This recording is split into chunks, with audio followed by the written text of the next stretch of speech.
So, what does it take to be a successful fitness business owner? This is my own vision and mission for my companies, and also this bit at the beginning is actually my major definite purpose in life. So not only am I creating a vision and mission for the companies that I'm creating, my own personal major definite purpose is to help as many people as possible obtain and maintain a healthy lifestyle. And then I do that with my companies by providing a high quality, holistic health service that is personable, fun, progressive, inspirational and inclusive.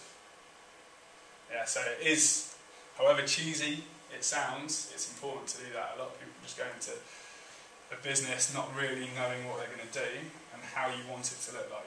It's like people like Google is just to organise the world's information. That's their vision. They're never going to accomplish it completely, but it's something that they're aiming toward that they're never going to reach.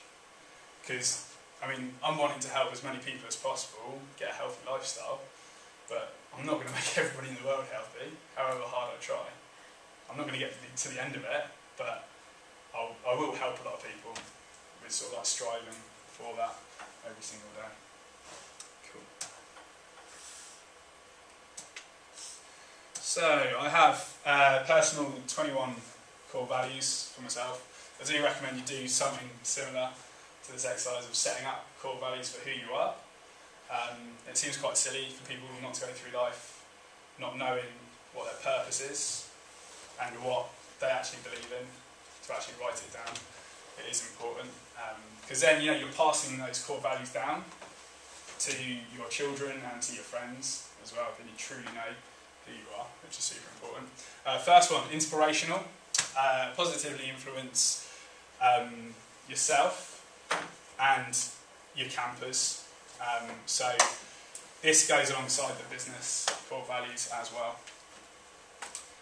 And let me show you the type of thing I'm going on about. Usually I would show a video of me shouting out "I am unstoppable" in Covent Garden. But today, because we don't have the internet, I'm going to have to show you a video. What, you just randomly shouting it out? Hi everybody, Sam from Smash Training and Smash Fat Fitness and Fat Loss Boot Camps here. Today, it's a bit of a funny video blog, because today I'm going to be doing my own Bush Tucker trial by eating some giant crickets. Giant crickets, got to remove the legs and wings before they eat. Some barbecue grubs or worms, eat whole, and then some toasted weaver ants, which are Thai green curry flavoured. Should be very interesting. But the main thing is, the reason that I'm trying all of this out is because I've come across a lot of articles recently about the sustainability of eating meat for protein and things like that. And apparently the wave of the future is by eating insects. So on these crickets I'm just removing the legs. Are they real ones? And the wings. I don't think they make too much of a difference, to be honest. They've got moving. Yes. And here we go. And barbecue flavoured giant crickets. What does it taste like? Nice. Yeah, it's fine. It's barbecue flavour. Awesome, very nice. Really Oh my crunchy. God. Crunchy. Some barbecue grubs. Nice. Yeah. Crunchy. Nice. Tastes like barbecue flavour. And then some toasted weaver ants. I'm going to try this with a teaspoon. That's disgusting. It's well nice. Is it? Yeah, it's cool. It's good. He's a guy. Yeah. Where did you get them from? Nice and crunchy. It's edible Sort unique. of wholesome, I guess. .com. They're quite expensive at the Now, moment. it might seem a little bit Just so you strange get them eating over here. insects and stuff, but we've been doing it for ages in evolutionary terms. But the main thing is never try not to discount anything because it's disgusting. try it out first, see how it tastes, and then decide from there, because you're just making on judgments without trying something first. So always make sure you try something before you judge it. Alright? Well, be well and smash it out. Cool. So it's that sort of thing, you know, doing crazy stuff like that. You don't have to eat insects. So is that for like humour? Humour. Yeah. Both, yeah. Yeah. It's it's humour and it is a serious point as well. So you Because like the malnutrition in Africa, the wave of the future is insects in terms of like stopping that for sure. And although it is expensive, edible, unique, I'm sure they can mass produce insects a bit cheaper. But yeah, I mean they need legislation to pass on the actual. They need to do research studies and stuff like that to make sure that they are nutritionally sound. Although they're eating wheat, and it's like wow, that's just ridiculous. Although it's good for mass production, however, it is not nutritionally good. What's that? Wheat.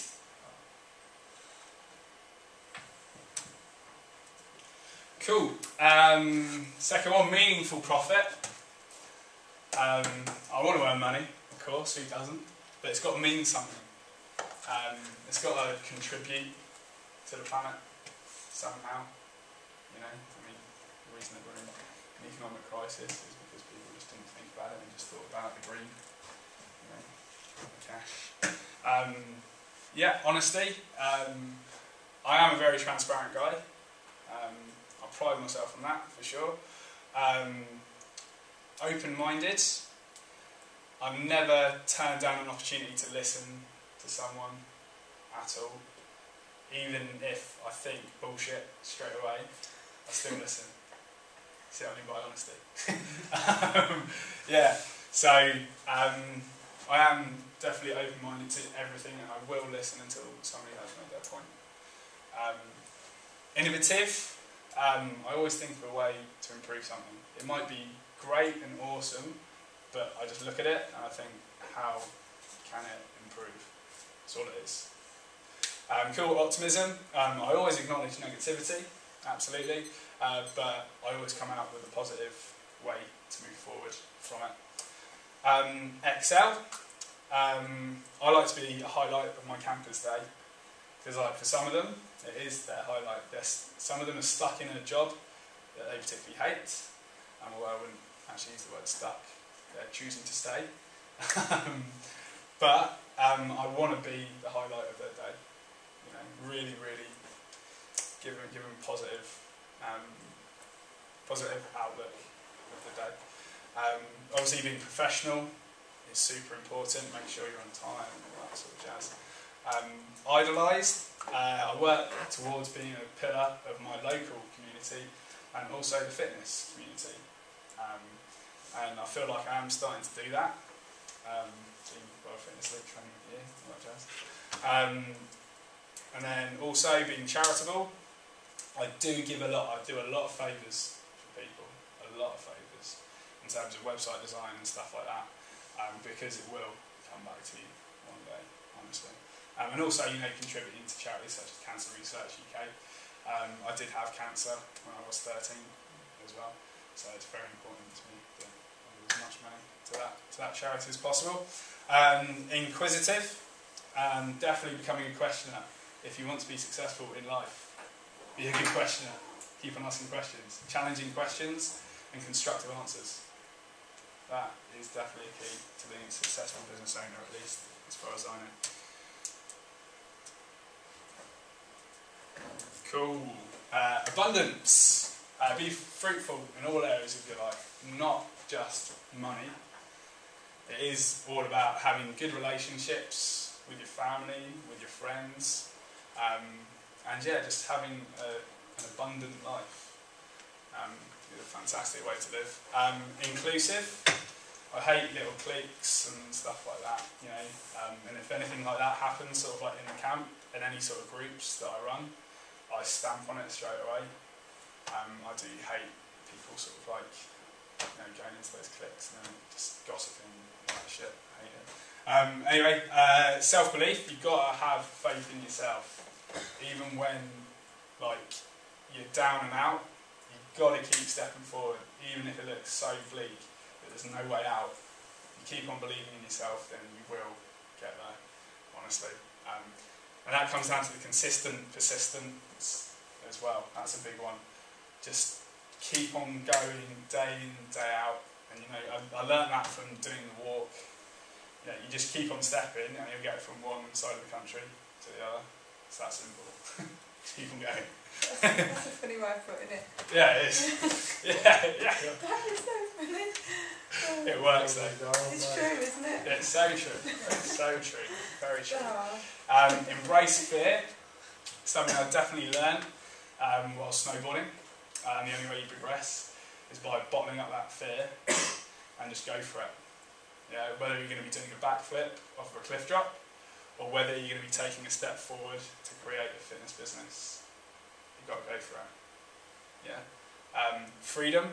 Work towards a lifestyle that gives you time, not just money. That goes back to the lifestyle design stuff. So definitely work towards just creating more time in your life. It's something that people are starting to work towards, to work more, which doesn't really make sense. You want to work quite hard at the beginning, then it comes back to you, and then you just free up the time. Like this December, I'm taking the whole month off. It's awesome. It's sweet. And then I'm going snowboarding in December, and I'm also doing a fitness business documentary. I'm going around loads of fitness businesses in the UK, successful ones, interviewing all of the owners and doing tours of their locations and stuff like that, and then putting together a documentary which will be free on my fitness business blog. And it's just going to be an awesome educational journey for it as well, isn't it? I'm just learning from all these like really high up dudes. It's really, really fascinating. Effective. For sure, working hard does work, but you've also got to work smart. So don't think that just... A good way to put it actually is if you look at a fly and that open window right there, if they keep on going up against the closed bit of the window, they're never going to get out, are they? And all it takes is them to step back, look at the window as a whole, and then just fly out the window. And it's that easy. So sometimes you do have to take a step back and just think about working smart rather than just hard. Definitely. And that comes down to the fitness bootcamp thing. I'm leveraging my time so that I'm creating more time. That's a smart way to do it. There's a lot of personal trainers out there that will be working 40, 60 hours a week, earning less money than I do. And I work 18 hours a week. It's pretty awesome. Cool. Studious. So always be looking to learn. The journey does not end just here. Okay, for sure you've done 6 weeks of hard graft, and I know how tough it is, and how much information is blasted at you, and you're like, whoa. My head feels like it's going to drop off. Yeah, it is. It doesn't help that I'm badgering on it, does it? But at the same time, you just got to keep on learning, even if it's reading, just a couple of hours a month or something, and don't just chase qualifications either to get the CPU for reps. Actually think about the courses that you're going to go on and where you actually want to go, and make sure it's congruent with all of that. Fun. Life is just about having a laugh, and so are all my businesses. That's the main thing about life. Just laugh at it. Personable. You just got to be someone to your campers they can turn to, rely on, and treat them as a person, and just not a membership number. I mean, you guys have probably been members of gyms, and it probably felt just like a number. It's just not nice at all when people just look down at you in that way, and just creating that community is just really important. Cool.